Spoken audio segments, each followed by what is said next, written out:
Nadakip ng mga otoridad ng umano'y 3 miyembro ng Abu Sayyaf na nagbabalak na dukutin ng isang negosyante at magsagawa ng pambobomba sa Zamboanga City. Mula sa Zamboanga City, may report si Dante Amento live.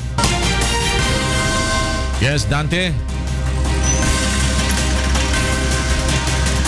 Yes, Flor, magandang tanghali. Nadakip nga ang 3 hinihinalang miyembro ng Abu Sayyaf na nagpaplanong gumawa ng karahasan tulad ng pambobomba at pagdakip sa isang negosyante dito sa Zamboanga City.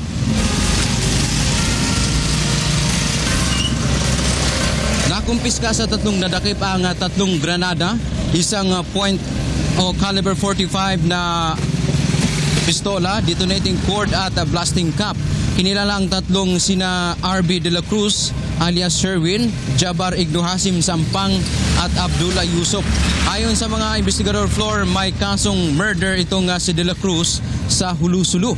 Nadakip sa isang pension house ang 3 nang dumating sa Zamboanga City kahapon mula sa probinsya ng Sulu.